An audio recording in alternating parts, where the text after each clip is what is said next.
2024 সালের জুলাই বৈষম্যবিরোধী ছাত্র আন্দোলনে গর্জে উঠেছিল সারা দেশ। মেহেরপুরে ছিল সেই প্রতিবাদের সম্মুখীন ভাগ। এক দফা এক দাবিতে মেহেরপুরে রাজপথে নেমেছিল হাজারো ছাত্র জনতা। স্বৈরাচার ও ফ্যাসিবাদ বিরোধী শান্তিপূর্ণ মিছিলে অংশ নেন স্কুল, কলেজ, বিশ্ববিদ্যালয়ের শিক্ষার্থী ও সাধারণ মানুষও যোগ দেন সেই আন্দোলনে। কোটা আন্দোলন থেকে শুরু হয়েছে আমাদের আন্দোলন।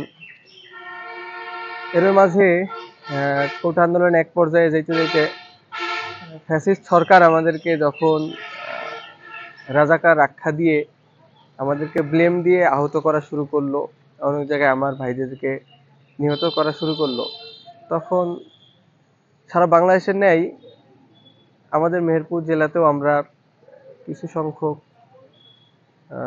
পোলাপান আমরা প্ল্যান করলাম যে আমরা আন্দোলন করব। তবে সেই ছাত্র আন্দোলন দমন করতে ছাত্রলীগ, যুবলীগ ও আওয়ামী লীগের নেতা-কর্মীরা লাঠিসোঁটা, অস্ত্র নিয়ে হামলা চালায়। মিছিল ভেঙে দেওয়া হয়, সমাবেশে চালানো হয় হামলা। এতে অন্তত 10 জন গুরুতর আহত হন। কেউ কেউ এখনো চিকিৎসা নিচ্ছেন। অনেকে অনলাইন প্ল্যাটফর্মে সক্রিয় থেকে বৈষম্য বিরোধী ছাত্র আন্দোলনে যোগ দেন বলে জানান। তারপর আমরা 4 তারিখ একটা মিছিল করি এবং 5 তারিখে আমাদের মূল প্রোগ্রামটা ছিল হচ্ছে প্রেস ক্লাবের ওখানে।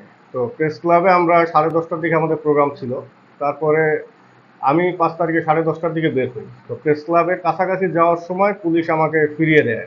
তখন আমি আর একবার সেকেন্ড টাইম প্রেস ক্লাবে যাওয়ার ট্রাই করি, কিন্তু আবারও পুলিশের বাধার সম্মুখীন হই। তো এর মধ্যে সাব্বির ফোন করে বললো যে আমাদের উপরে অ্যাটাক করছে, আপনি একটু আমাদের ব্যাকআপ দেন। যখন হালদারপাড়া মোড়ের কাছে আসি তখন 7-8টা মোটরসাইকেল আমাদের ঘিরে ধরে সাথে সাথেই তখনই ওরা হাতুড়ি, রড, তারপর জিআই পাইপ দিয়ে মূলত আমাকে অ্যাটাক করে, আর সাথে যে ছিল ও পালিয়ে যায় ওই সময়ে।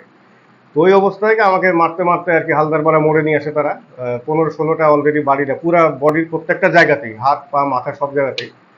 তো তার কিছুক্ষণ পর আবার ডিবি পুলিশ আসে, ডিবি এসে আমাকে আবার অ্যারেস্ট করে নিয়ে যায়। প্রথম দিকে মেহেরপুরে আপনার বিভিন্ন জায়গাতে ছোট ছোট করে তারা সংঘবদ্ধভাবে তাদের কার্যক্রমগুলোকে সক্রিয়ভাবে চালালেও পরবর্তীতে বড় ধরনের মিছিল হয় এবং আপনার আমি যেহেতু গাংনী থেকে করেছি, গাংনীতেও আপনার উপজেলার ভিতরে আমার ভাইয়েরা যখন আপনার একটা প্রোগ্রাম করছিল তখন এসে ছাত্রলীগ বাহিনী তাদের উপরে কিন্তু অতর্কিতভাবে হামলা করে। এখানে পুরো ভিডিও ফুটেজ এবং সবকিছুই কিন্তু আছে, তারা অনেকে আহত হয়।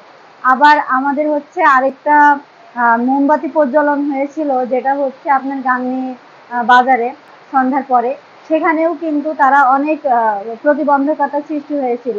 আমাদের আমি যেহেতু অনলাইন প্ল্যাটফর্মের একটি মানুষ, উদ্যোক্তা, এবং আমার সেখান থেকে আমি অনলাইন প্ল্যাটফর্মে আমার যে কোনো জায়গা থেকে আমি সংযোজিত করা এবং সংঘবদ্ধভাবে আমাদের কাজগুলোকে আমি রাত 3টা, 4টা, 5টা পর্যন্ত আমরা অনেক গ্রুপিং ভাবে কাজ করেছি এবং পরবর্তী প্রোগ্রামটা কিভাবে হবে সেটা নিয়ে কাজ করেছি। আজও রাজপথে নীরবতা থাকলেও সেই জুলাই আগুনে এখনো জ্বলছে প্রজন্মের হৃদয়। ইতিহাস সাক্ষী দেয়, প্রতিটা প্রতিবাদ, প্রতিটা রক্তের ফোঁটা সত্যি একদিন প্রতিষ্ঠিত হবেই। মেহেরপুর থেকে রাব্বি আহমেদ, বাংলাদেশ বেতার, খুলনা।